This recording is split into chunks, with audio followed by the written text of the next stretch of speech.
Hello everyone! Welcome to this TikTok Live. Pasok lang kayo sa live na to and call on your friends to join lalo na yung mahihilig sa beauty, makeup, and even skincare dyan.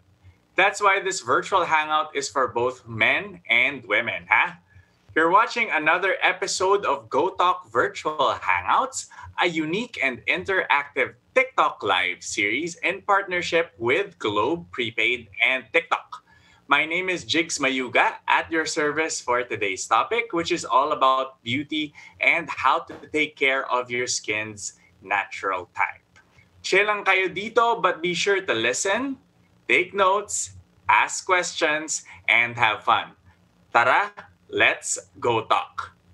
Teka, let me just set up my device real quick para hindi kayo mahilo sa akin. Ayan. Okay. So, hello again sa inyong lahat. For those who aren't familiar, my name is Jigs Mayuga. I'm a professional makeup artist, TV host, beauty educator, and grooming guru. I'm also a businessman on the side, and when my time allows me, I also try to create content online. For the most part, doing makeup for other people has been my life, and in doing so, I've learned how to take extra care of not just my client's skin, but also mine. As a makeup artist, studying different skin types come with a job. It's important so that I can do my best with the different people I work with to make them look beautiful in both photos and videos. And ngayong pandemic, maybe some of you are able to develop your hobbies and interests while watching a few videos online. If you're one of those who suddenly ordered a lot of skincare and makeup online, kaya ko, lalo na ngayon maraming sale this coming September 9, perfect dahil makakatulong itong home quarantine skincare lesson natin today in making sure that you're doing things right. So guys, you can trust me on this one, kaya let me be your guide in all you need to know about basic everyday skincare and makeup. Hello? Hello? Jigs, are you there? Hey, Kat. Is that you, Kat? Hi. Guys, hi. It's Kat Gumabao taking over your screens. Hi ka naman sa mga viewers natin, Kat. Hello, everyone. My name is Kat Gumabao, all the way from the US. I'm a plus size model, and I actually super agree with what Jig said that when you're doing makeup, you always have to study and take into consideration the skin type of the person you're working with para you can use the right products and it ends up flawless on your face. That's right. Teka, di ba ako nag-uumpisa nag-take over ka na, Kat, ha? Sorry naman. Alam mo naman, bakit mo pa patatagalin, di ba, kung pwede now na. So anyway, Jigs, I will put your makeup skills to the test with a TikTok challenge before we even start your lesson. Okay? Okay ka ba doon? Oh my God. This Tito is not used to these TikTok challenges on TikTok. Pero sige, hindi kita uurungan dyan. Marami akong items dito sa makeup room ko na pwede kong gamitin. So, what item are we using? So this is the challenge. This is a one-item makeup challenge. Okay? So you're gonna choose. I'm gonna choose one item for you. You're gonna choose one item for me. But we can use 3 different shades, and it doesn't matter what medium, as long as, for example, like what I want you to use is eyeshadow. Basta 3 shades lang pwede mong gamitin. Pero kahit iba-ibang medium siya, okay lang. Okay, go. Okay? Sige. Anong papagamit mo sa akin? Eyeshadow. So it's gonna be yes, eyeshadow. So what do you call this? Depending on what medium you want, whether cream, whether powder, whether pencil, bahala ka na doon. Basta 3 shades lang pwede. And then what do you call this? It's gonna be 2 rounds, 1 minute each. Okay. So ito yung first round natin. Oh, perfect. Kasi meron akong stack of eyeshadows here. Cream nga lang. Hindi mo naman sinabing powder, di ba? So, pwedeng okay cream. Lang. Kahit ano. Basta basta eyeshadow siya. Yun. Sige, so, what think, anong papagamit mo sa akin? For you, maybe we can use lipstick. Lipstick. Sige, lipstick sa'yo. Okay. Sige. Game. I have lipsticks here. Okay, I have 3 shades here. Okay, 3 shades of eyeshadow here. Okay, all warm shades. Oh my God. Okay. So, ready ka na?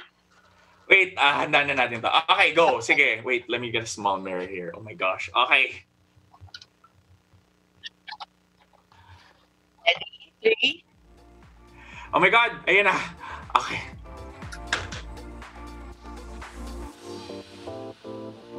So, grabe, nung I was looking at lipsticks Yes. kanina, sabi ko, anong gagamitin ko? Parang ang hirap kasi na what do you call this? Siyempre, di ba, ang daming makeup ngayon na parang multi-use, ganon. Yes, multi-use. Pero at the end of the day, since hindi naman natin specify na multi-use, very specific yung ginagawa natin, di ba?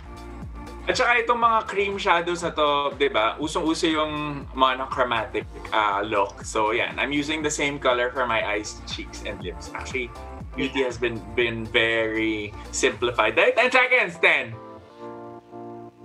So mag-ombre lip na lang ako. Di baling medyo messy siya. Ayan, may color na ako. And time! Time! Alright. Okay. So, syempre, parang hindi naman nakikita yung nilagay ko sa mukha ko. Ako rin, medyo, meron kita naman ng konti. So, sa mga viewers natin ngayon, comment naman kayo kung sino sa tingin nyo ang winner sa round na to. Yes, so I did my best. So, please guys, be nice. Alam mo yun, wag mo masyadong harsh, baka makasakit kayo ng feelings.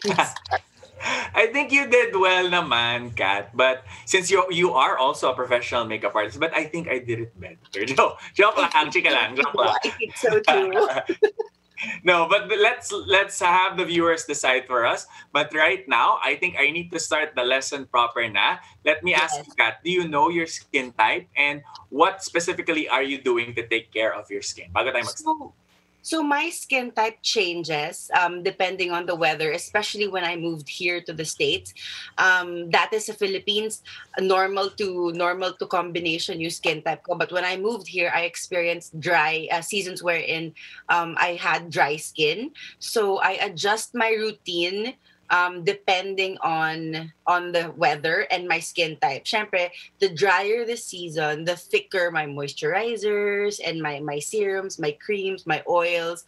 So, ina-adjust ko talaga kasi because of the weather here, it's very dry. Sobrang nagda-dry spots, nagpa-patch yung skin ko paminsan. So, yun.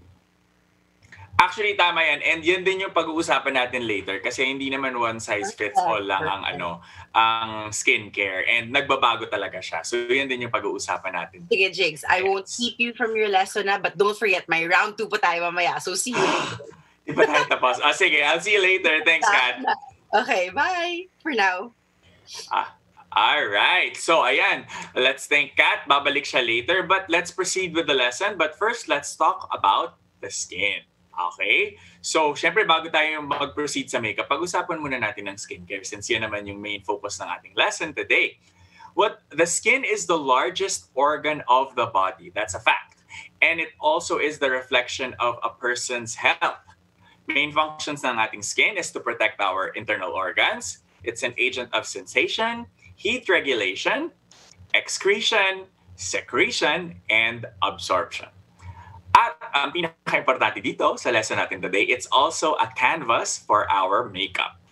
Yeah. And then after that, we're gonna talk about the different layers of the skin. So we're just gonna run through that really quickly. So I learned in my biology class in high school that there are 3 layers to the skin: the epidermis, the dermis, and the subcutaneous layer. So the subcutaneous layer is actually a layer of fat. That's the 3rd layer.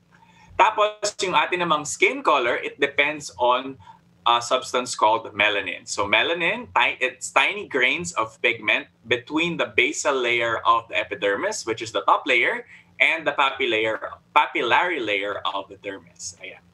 Tapos pag-usapan naman natin ang kulay ng ating balat. So ang skin tone or tone is the tint or the shade of a color. Meanwhile, undertone naman is your underlying or subtle tone of color. So you have some basic underlying tones for skin. You have olive skin, which is skin that appears ashen or green in color. So it's slightly greenish or grayish. And then you have sallow skin, which is skin that is slightly yellow or has a golden undertone. And then you have ruddy, which is skin that has pink or reddish undertone. So maraming range of skin tones. It can be from the paper white to the bluish black. And but today, we're just going to talk about mostly Pinoy skin tones, not to discount the many different skin tones, especially with the Black Lives Matter movement. But today, we will be specifically focusing on the skin tones for Pinays. So just to give you a few examples, we have, to simplify things for you, you have Mestiza, Morena, and Chinita. Yan yung commonly na dinidiscuss ko sa mga iba kong mga workshops. So, ang common example siguro, ang example of Mestiza of a Morena, celebrity would be Bianca Gonzalez. Yes. And then for Chinita, si Sab Magalona Pacaro. And then for Mestiza, it can be Bea Fabregas. Ayan. So just a few examples of different celebrities with different skin tones. And then we also have what you call facial symmetry. So just in passing, facial symmetry, pag hinati mo yung muka sa dalawa, tapos pag kinompose mo yung photo ng isang half ng face, kung pantay siya, ibig sabihin, symmetric yung face mo. At kalimitan, sukatan yan ng beauty worldwide. So may mga scientific na mga tests yan na parang they have babies look at symmetric faces. Mas napapangiti yung mga babies when they look at symmetric faces. So medyo scientific din yung explanation dyan. And then, let's proceed to skin type since we are talking about skincare.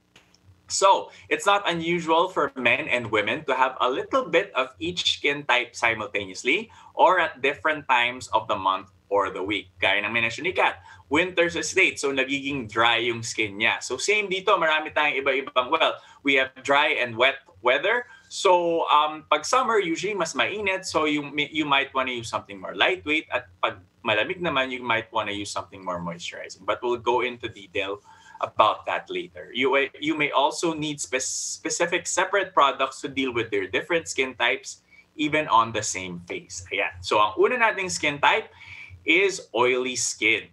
So, for oily skin, you have obvious large pores, open and closed comedones. Ang comedones po, these are your whiteheads and blackheads. Pag open comedone siya, ito yung blackheads kasi lumalabas siya sa surface and umiitim siya dahil hindi madumi yan, dahil nag-oxidize yung comedones when it reaches the surface, when it reacts with the air, with oxygen. And then closed comedones, ito yung whiteheads, nasa ilalim pa siya ng skin. And then oily skin is usually also shinier and thicker in appearance. It also has an orange peel texture. So medyo magaspang siya because you have enlarged pores. Next skin type, dry skin. So pores are smaller or almost not visible. Your pores are tight or maybe even poreless looking. Your skin is dehydrated. You may have some fine lines and wrinkles even at an early age. And then your skin is dry and rough to the touch. So usually, kung pagising mo sa umaga, di ba, if you're in an air-conditioned room or kung kakahilamos mo lang, you go into an air-conditioned car, makikita mo yung dryness around the mouth and cheek area because this is the area that's usually the driest on our face.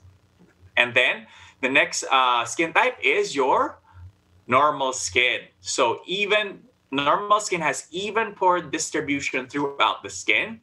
It's very smooth on the surface. There's minimal wrinkles or a lack of wrinkles, but normal skin actually is very unusual. Most clients would have combination skin. So kung normal ang skin mo, ikaw na, perfect ka na. And then you have finally combination skin. So combination skin, it's either you have oily and dry skin or slightly oily and then medyo mas dry on certain areas. So I have combination skin because I'm oily on the T-zone, which is my forehead, my nose, and my chin. It forms a letter T, so that's your T-zone. And then I'm drier around the cheeks and the mouth. But I used to be also oily when I was young. But as I grew older, my skin got drier around my cheek area. Now that we know the facts about our skin, it's time to talk about skincare. So we're going to go through our basic skincare. But I have already washed my face, so I'll go through the other steps. But the basic skincare begins with cleansing and then toning, treatments, moisturizers, and protecting the skin. But first, let's talk about cleansing. So I already cleansed my face before I went online. For oily skin, people with oily skin will do well with a gel-based or soapy cleanser. So I actually used this earlier tonight. This is one from Innisfree. It's a green tea foaming cleanser. So this is actually also perfect for oilier skins. It's a foaming cleanser. I like it because it has a fresh green tea scent. So yung mga mahilig sa green tea scents, okay tong cleanser na to. And it also takes away the excess oil. So, perfect for oily skin. And then if you have normal or combination skin, you can wash your face with a gentle water-soluble cleanser that doesn't leave the skin feeling tight or dry. An example could be Cetaphil. And then if you have dry skin, you can look for a creamy or soothing moisturizing cleanser. So you can use cleansing oils or cleansing balms. These are actually very popular nowadays. So those are the types of cleansers. And then you move on to your second step, which is your toner. So it's time to tone the face. When used correctly, actually toners can help remove excess oils and dead skin cells that may lurk on the face after washing. So I already applied a little bit of makeup dun sa challenge kanina, so I will just demonstrate how to use it. So this is the toner that I use many different toners because again, hindi naman one size fits all ang skincare. This is one from Lux Organics. It's an alpha hydroxy acid and beta hydroxy acid toner. So what you can do is you can pour the toner onto your cotton pad. And then from there, you just apply the toner on the face. So you just sweep it on your forehead, your nose, your chin, your cheeks, and then the rest of it you can also apply on your neck. So what is the purpose of a toner? A toner can actually help your other treatments and moisturizers and other creams penetrate more rapidly into the skin. And I actually don't recommend alcohol-based toners kasi sobrang drying siya. Because I mean, you use alcohol to disinfect your hands, right? But if you use that on your face, it's actually going to be very, very drying and it can actually lead to irritation. So I suggest alcohol-free toners because they're less drying and they're more gentle to the skin. All right. And then our our third step will be our treatments. So when you talk about treatments, you can have different treatments based on your skin concern. So if your concern is pimples, iba yung treatments mo. If your concern is pigmentation, iba yung treatment mo. So the first one that I would recommend is vitamin C. So vitamin C, if you're online, you can see a lot of people actually raving about the wonders of vitamin C. So this is a vitamin C serum from The Ordinary. I got this actually from an online e-commerce site.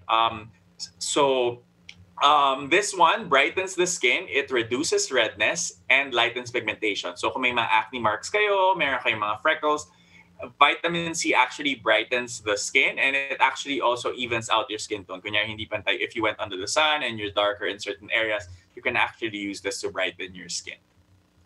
And then you also have niacinamide.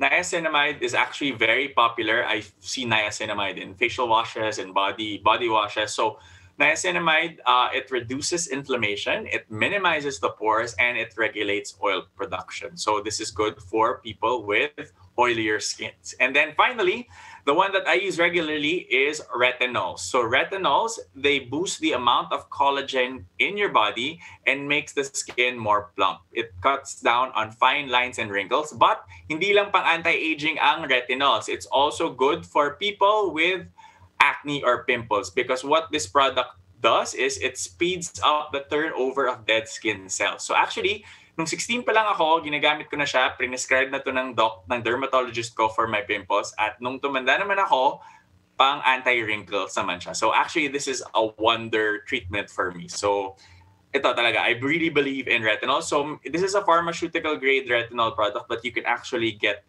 retinols from the drugstore na may kasama ng moisturizer. Na dadako na tayo ngayon sa ating fourth step, which is actually moisturizer. So moisturizers, the thickness of the moisturizer depends on your skin type. So moisturizers, they infuse moisture and hydration into the skin. Very important, whether your skin is dry or oily, you should always be using a moisturizer because moisture is not the same as oil. All right, so for itchy or dry skin, use a thick ointment to lock the moisture of the skin. So you may want to use a heavier cream if your skin is dry. Creams that are thinner and more of lotion type moisturizers can be used for normal skin. Tapos, kung oily naman ang skin mo, you can use lotions that are more gel-based or oil-free. So right now, I have on hand, this is one from Clinique. This is their dramatically different oil control gel. So you can actually use this kung oily yung skin mo. Ang mga dapat nyong hanapin sa mga moisturizers pag oily yung skin nyo, oil-free, non-comedogenic, non-acnegenic, matte, para malesen yung pag-oily at saka para hindi mag-clog yung inyong pores. Alright? And then choose a light moisturizer for day and a heavier one for night. And pag summer, you can opt to use a lighter hydrating moisturizer para hindi mabigat sa balat. And then your final step, very important, it should not be skipped, is your sunscreen. Lalong-lalo na kung lalabas kayo. And even with the lighting that you use for your classes or your meetings, very important that you wear sunblock because these also still emit UVA and UVB rays. So sunscreens help prevent sunburn and prevents premature aging also on the skin. And also, sunscreen prevents skin cancer. So what is SPF? SPF is your sun protection factor. It's the gauge of the product's effectiveness against sunburn-causing UVA and UVB rays. So this is different from the ultraviolet C na nakita nyo sa mga UV sterilizers. Yun talagang harmful, yun talaga sa skin. Itong UVA and UVB, ito lang yung lumulusot sa ating atmosphere. Ito yung tumatama sa atin pag nagsa-sunbathe tayo or kunyari naglalakad tayo sa labas. And I recommend that you use an SPF of 30 or higher. So this is one that I use. This is a lightweight one from Cetaphil. It's a light gel. So again, this is very good for oily skin. If you notice, I'm recommending more products for oilier skins because my skin tends to be on the oily side, but I have dry skin on certain days. So nagbabago talaga yan. So ayun, for the next part of our lesson, eto na yung inaabangan nyo. It's time to talk about makeup. Yes. So, yan. Lesson 3, makeup. So, bago tayo, usually, ano bang unang ginagamit bago ang first product na na-apply ng mga beauty gurus when you watch them? Diba? They usually apply foundation first. So, foundation, what is the purpose of a foundation? A foundation is used to even out your skin tone, to correct any imperfections, and it comes in many different formulations. So you have oil-free and matte liquid foundations, you have ultra matte foundations, water-based and standard liquid foundations, you have oil-based foundations for drier skins, you have your powder foundations, yan, gustong-gusto yung ginagamit ng mga Pinay. And then you have cream to powder foundations, liquid to powder foundations. I actually have a cream foundation stick here. So these are also commonly used. This is one that I use on myself. And then you also have foundations with shine. Ito yung mga foundation na may konting highlighter. So yung glowy na mga foundations. All right? And then you also have your concealers. So concealers are thicker in consistency than your foundations. So concealers, they cover up your blemishes and facial imperfections. So kung meron kang natural shadow under your eyes, so yan, meron akong shadow ng konti dito if you notice. If I look down, you'll see it. So if you have lighting on the side, you'll actually see, since my this side and this side is illuminated because I have two light sources on my side. So nagiging mas pronounced siya if I look down. Kaya minsan iniilawan din namin yun sa baba. So you can actually use concealer to correct the natural shadow that occurs under the eyes. And then you can also use concealer to cover up pimples. It can also be used to correct discolorations under the eyes. Like you can use a purple corrector or a red or green corrector. Maraming iba-ibang klaseng corrector. And it can also be used to highlight certain areas of the face, especially if it is lighter in texture and color. So marami rin tayong types of concealer. You have stick concealer, cream concealer, matte liquid concealer, and then ultra matte or long wearing concealers. Yes. And then finally, to finish off our base products, ito yung pang-even out ng skin tone natin, you have your powder. So powder is generally used to reduce shine or moisture on the face. Powder should always match the color of the skin and the foundation, but this is a translucent powder, so this is a no-color powder. So meron din tayong mga powders na walang color. But if you're gonna use something with color, it should match your skin tone very, very closely. And apply a sheer layer only, especially in my line of work. We do a lot of videos and photos. So especially in the era of HD, 4K, 8K, importante na you use powder sparingly because may flashback yan at nakikita rin pag masyadong powdered yung mukha. Overpowdering can also result to a dry and dull look. So, but powder actually removes excess oil, and you can actually use it to retouch your makeup throughout the day.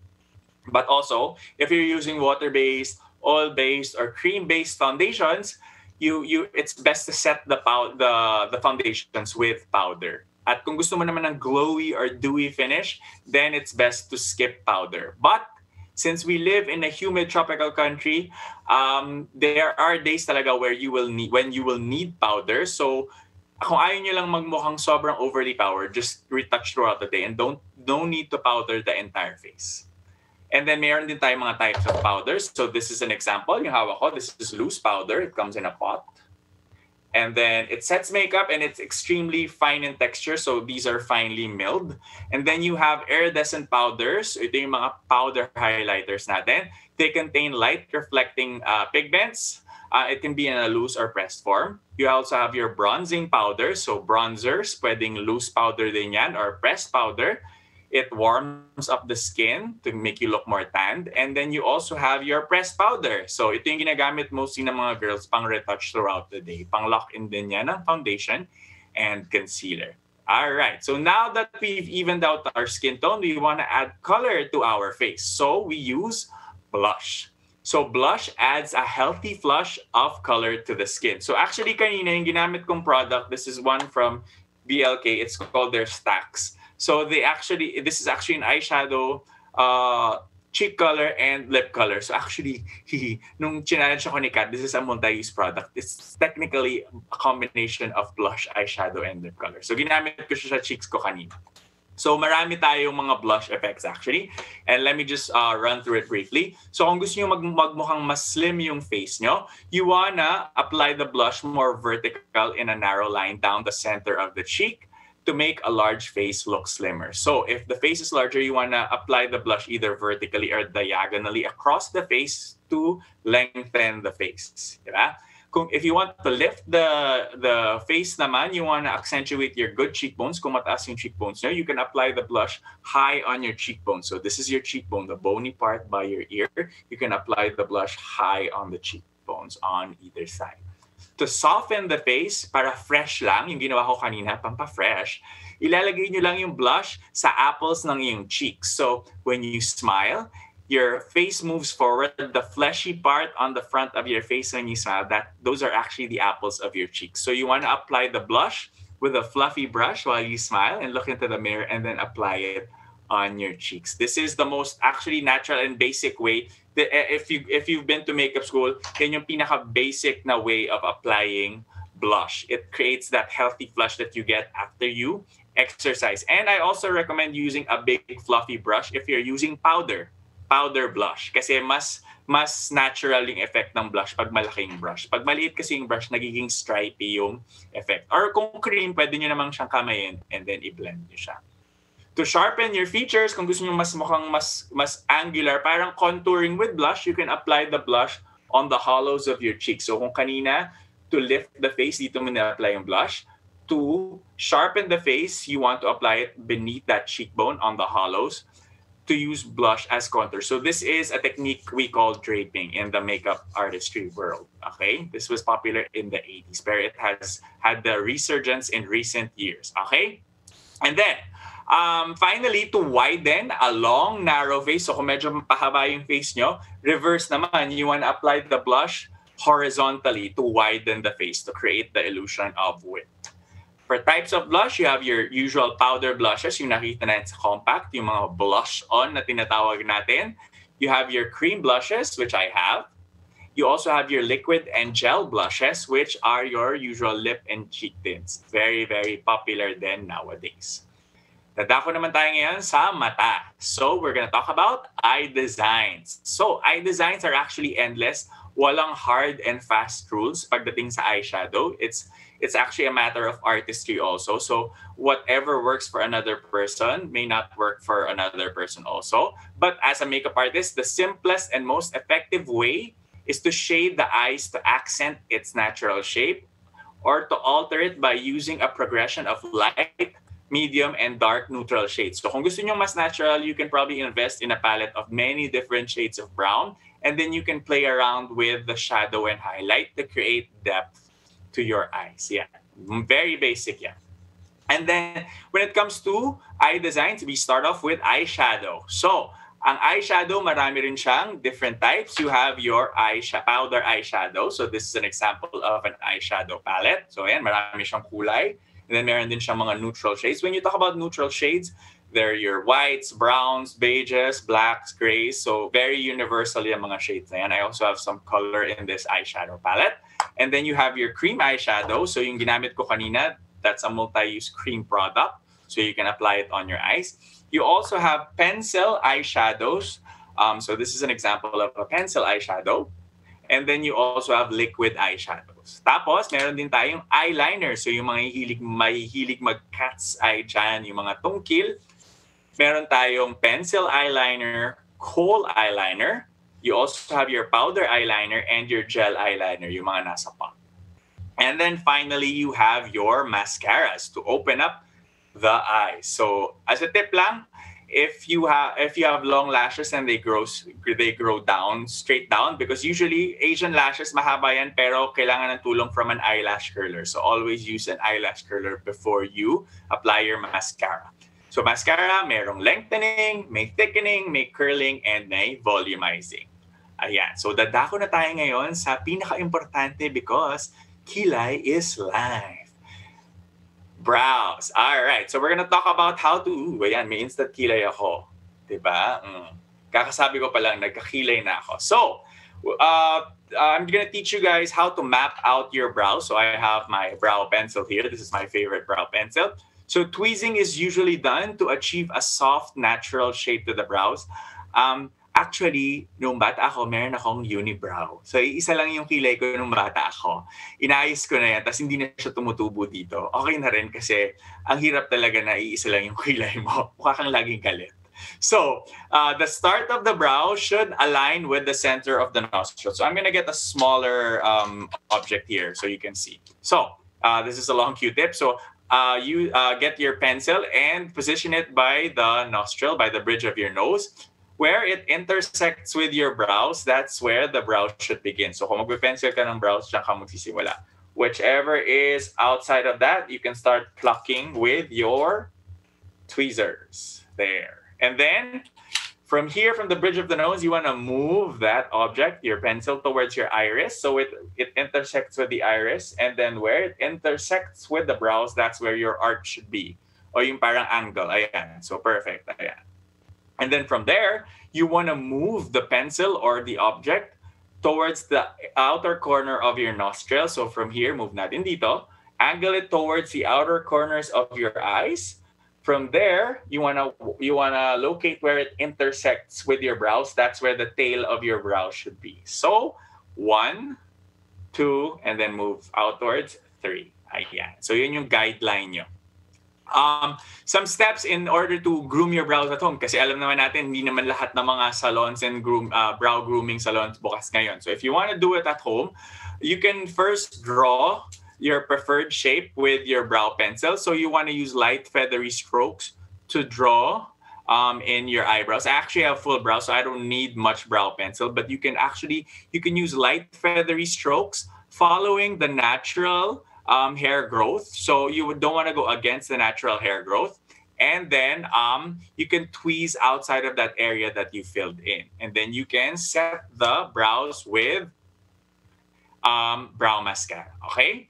And then we have your different types of brow products. So like what I have here, you have your brow pencil. This is the sword type brow pencil. So medyo it's at an angle. Oh, yeah, very YouTuber. Ayan.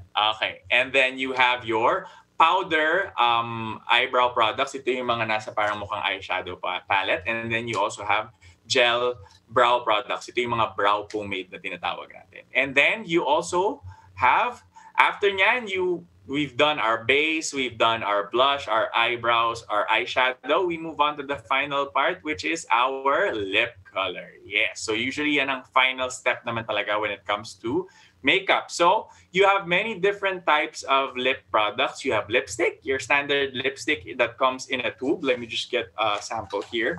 So yan, your lipstick. You have liquid lipsticks. Ito yung sumikat 2015 or 2016, pinasikat ni Kylie Jenner. And then you also have lip stains, lip tars, lip glosses, and lip balms. Lip balms are also considered a lip color kasi meron tayong mga tinted na lip balms.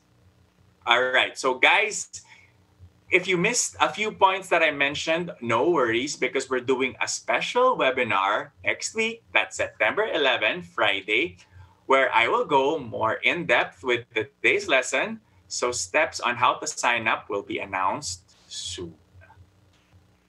Hi, Jigs! Oh, hi, Kat.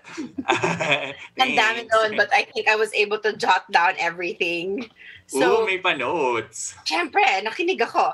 Guys, let's give him a round of applause. Sobrang hirap to discuss like skincare all the way to lips ng very detailed in such a short time. So, ako, naintindihan ko talaga siya. So, I'm sure even the beginners out there who are just learning about makeup also was able to understand him kasi super detailed and ang ganda ng pagka-present niya ng mga facts and tips of the trade.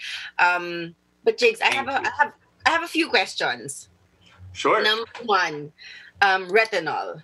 So I'm one person who hasn't been dabbling much on retinol, but since I have acne on a regular monthly basis, I'm considering products. So what products do you recommend, or for someone like who's a beginner? Okay, so like what I mentioned earlier, retinol can be used to treat aging, so wrinkles. It's an anti-aging product, but it's also an effective product for pimples and blackheads and whiteheads. So if your concern is pimples and breakouts, you might want to do more of the pharmaceutical grade retinols because a lot of the retinols you find in the drugstore in the States or even here in the Philippines, it's mixed with a moisturizer. So it's not, I don't think it's really going to be able to dry out your acne, so if you have flare-ups. And the way you apply this is unlike are you familiar with benzoyl peroxide, yung spot treatment sa pimples? Yeah, Pero yun kasi parang spot treatment siya, so ina-apply yun directly sa pimple. Ito hindi. You apply it all over the face. So you apply a thin pea-sized layer all over the face, and parang what it does, it's gonna evenly encourage the turnover of dead skin cells sa balat mo. But the effect you'll see the effect in maybe about 6 to 8 weeks. And meron siyang purge factor kasi talagang palalabasin niya yung mga clog, yung mga nagka-clog sa pores mo, so to speak, or yung mga dumi. I don't like to call it dumi because it's not really dumi. It's just really the dead skin cells that accumulate underneath the skin. Actually, wonder product talaga siya. Lahat ng derm ang kausap ko, yan laging nire-recommend. Sabi ko, before, when I used to live in the Philippines, dahil alagang derma, most of the people there, ginagamitan ako ng retinol, the one you said earlier. Yes. But it's not it's called either retinoic acid, tretinoin, vitamin A acid. Yan yung many different terms for that. Dito, since sobrang mahal magpa-derma, kailangan sariling makeup. So actually marami ka namang resources online. I'm sure you can find many resources online. But I'm talking to you now based on my experiences with retinol. So very proud naman ako sa ating skin. At 42, medyo maayos siya. So so skincare is life, guys. Alagaan natin ang ating skin. Anti-aging nga talaga ang retinol. Okay, number 2, sunscreen. Do people need to wear sunscreen at night? I know naman. If it's your nighttime skincare routine, of course you don't need to wear sunscreen if you're going to bed. But if you are, even during the day, if you are doing Zoom meetings or your class meetings by the window, then you should wear a sunscreen or sunblock because the sunlight will still go through the window. And even if you're using artificial light, that can actually also still cause premature aging. That's what I was wondering. That's why at night, syempre, di ba, may ilaw pa rin kahit paano before you actually sleep. Yes. So, if you sleep with the lights on, very bright light, then maybe you should wear sunblock. But I doubt it.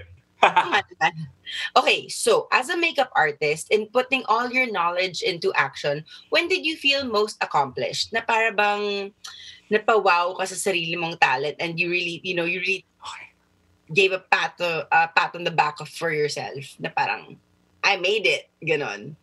Parang Miss Universe question. Sige, go. I guess it was because I started in the era of print. So I started as a makeup artist in 2004. And then, nung time na yun, wala pang social media. So kung gusto mo, if you want to get your name out there, you have to be aggressive with a lot of the magazines. So we would do a lot of editorials. Ito yung mga fashion stories sa mga magazines. And also, once you get your name out there, you start doing a lot of the magazine covers. So when I was able to do the covers for the three major fashion magazines in the Philippines, that's Preview, Mega, and Metro. Unfortunately nga ngayon, wala nang print masyado. Ang natitira na lang yata dun sa tatlo is Metro. But yeah, back in the day, yun yung standard if you're a makeup artist. So yun, I would think that nung nagawa ko na yun. Okay, at dahil dyan, it's time for round 2 of our one-item makeup challenge. Oh no, okay. It's time to complete the look for this round, and I want you to use foundations.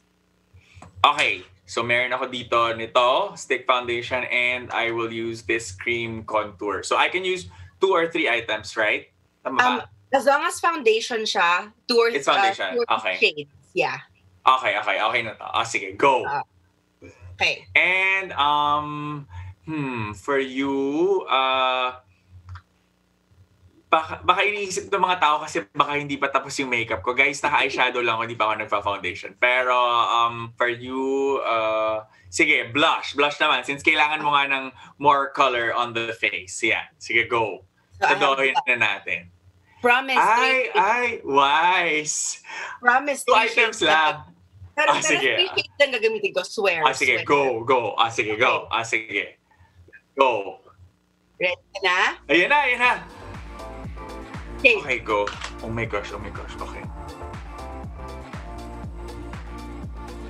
Guys, this is my personal foundation na. So, I'm just applying it straight from the... Baka sabihin nyo, itong makeup artist na to hindi sanitary. Yeah. So, this is my personal foundation. I don't use this on clients, so I am applying it straight from the tube. If you are a professional makeup artist, this is a no-no. Di ba ka? Double dipping or applying products straight from. So, yung pang personal nyo, huwag nyong gagamitin sa mga kliyente nyo. Aspiring makeup artist kayo, that's a no-no. So, I actually don't like applying very thick foundation. So, pang even out lang ng skin tone to. Oh my God! Okay, ang daldal ko. Okay, contour. Oh my God. Okay, ayan. Contour, 15. Oh my God. Okay.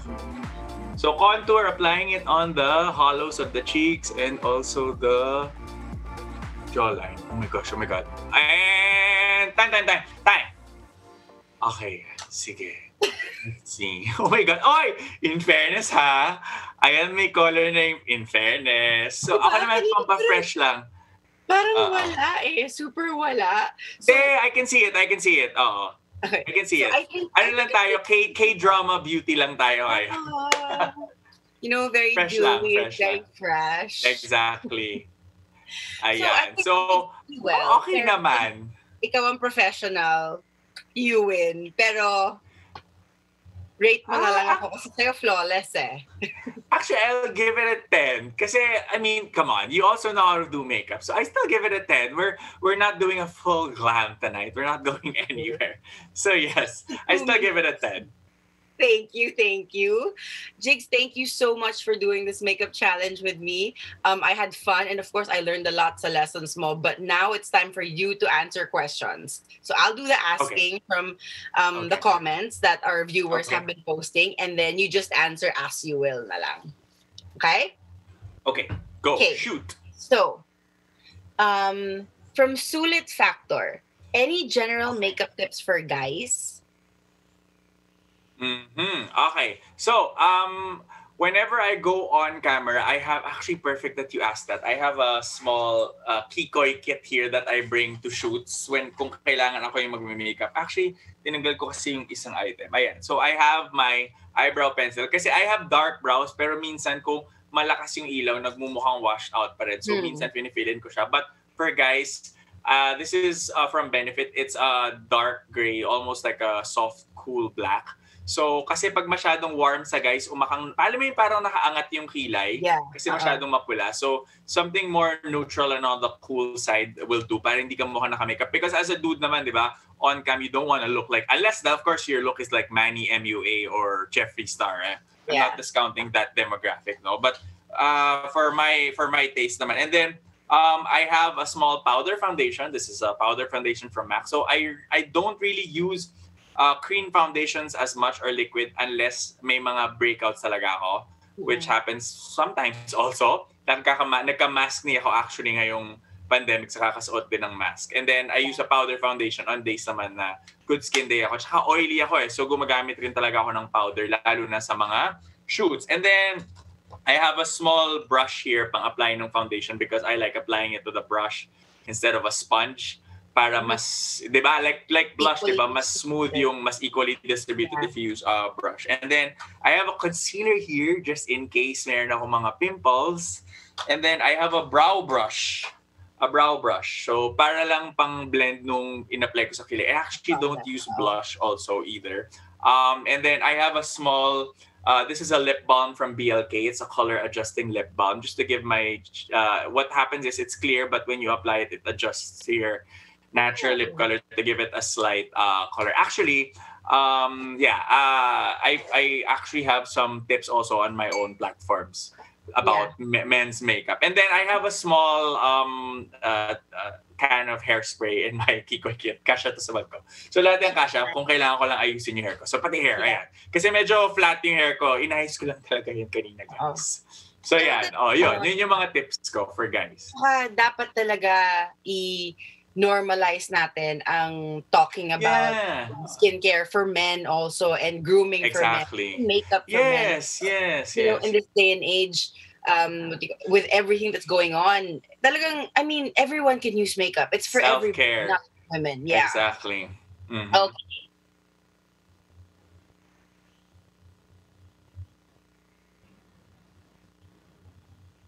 So guys, if you guys have any questions, just keep typing and then we'll read from it para Jigs can answer it. So the second question naman is from Therese GDG.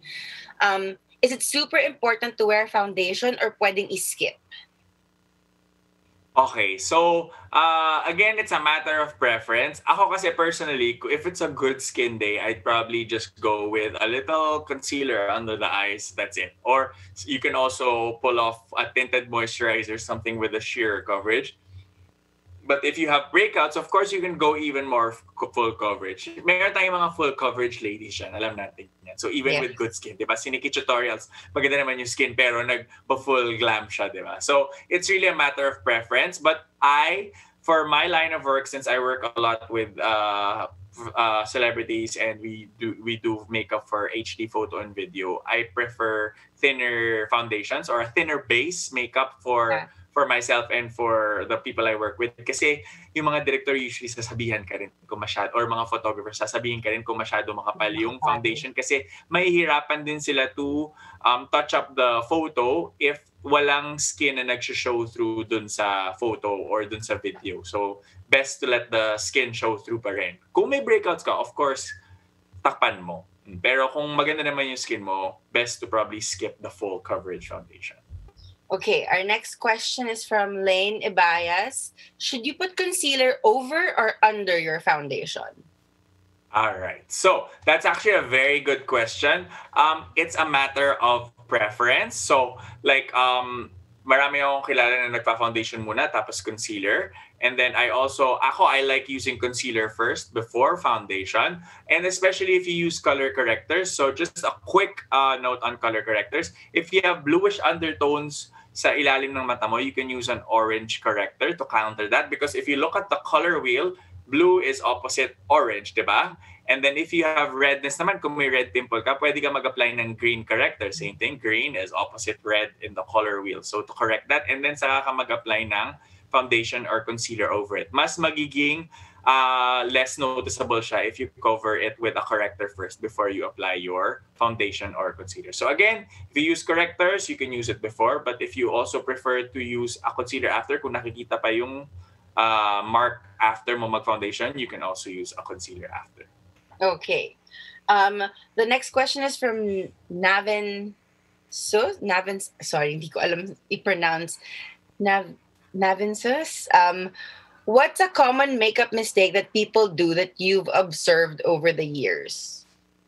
Oh my gosh. Okay, I don't want to throw shade at anyone, but oh my gosh. General. Okay, In okay. general na Ang lang. napansin ko, lalo na sa mga titas, I think nag-carry over siya sa younger generation. May mga nakikita ko nagkikilay na masyadong mapula. So I think as a Mm. general rule, you might want to use a cool toned brown, or like ako, I use a cool toned gray, kasi it looks more like a shadow, because unless of course your hair is stark red, you colored it stark red, then you can probably pull off a warmer shade of brow pencil, but probably best to stick to a more neutral shade of brown or a cool toned brown. Yeah. Okay. Okay. Next question is from Fluffy underscore towels. Any tips Mm-hmm. for us aspiring makeup artists trying to do advertising work or break into the industry? Okay. That's actually a very good question. So I actually teach also makeup artists. I'm a teacher at a school. It's called Center for Aesthetic Studies. So, but right now we've been doing online classes also. But now with the age of social media, like how I mentioned earlier that I started in the age of print. So kami talaga before, we would submit our printed portfolios. Naka-clear book yan. You would submit it to advertising agencies, to magazines, to publishing houses. Nowadays, I think you should start creating online. So even now, I've transitioned towards creating my own images. I have actually dabbled into photography. I actually took a course in makeup and photography, and also I do my own videos here at home. I think it's important that you explore all of these venues also, because right now ang labanan talaga is creating your own content and creating quality content. Yes. I encourage you, lalo na now that we have a lot of time, it's study makeup, but also study how to properly light your work and take photos of your work. You can take photos of your own face if you don't live with anyone else at home, or makeupan mo yung mga kasama mo sa bahay, and try to take, huwag kayong mahihiya with your work. Pwedeng the beauty of social media is anyone can participate in it. So Yes. don't be afraid to showcase your work online. I think that's the best way. And use hashtags, because that is one way for people to be able to locate you. Yan yung mga sa tingin nyo annoying yan. Nako, if one person clicks that hashtag and they like your work, it's one way for you to be able to get jobs also. So Saka don't practice. underestimate the powers of hashtags. Yes, yes. Diba? Practice lalo na like sabi mo ngayon with all Practice, practice, practice, practice. Yes, the practice every day on yourself kung ikaw lang mag-isa sa bahay. And take photos of your work so you can also see the progress of your work throughout this entire process.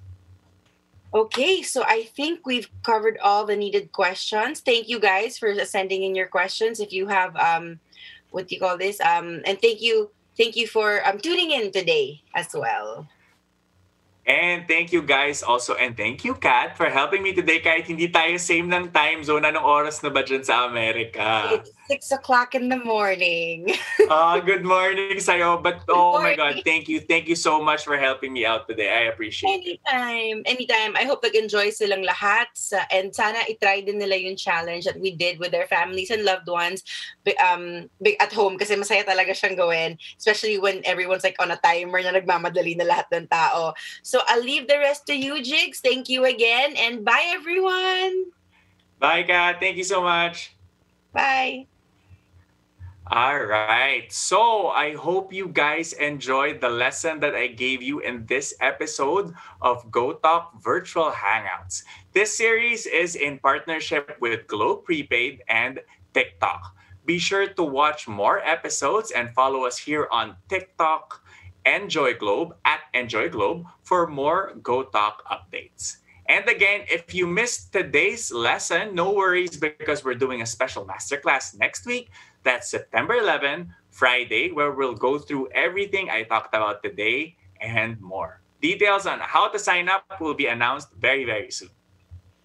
And remember to bring your ideas to life and keep creating here on TikTok with Globe Prepaid's latest offer. That's Go 50 for students. Subscribe to this exclusive promo via the GCash app so you can enjoy 5 gigabytes of data for all sites and apps, plus 1 gigabyte for GoLearn apps, free 3 months online classes on Shaw Academy, and only all-net texts valid for 3 days. Thanks again for joining me today. This has been Jigs Mayuga, and I'll talk to you next time.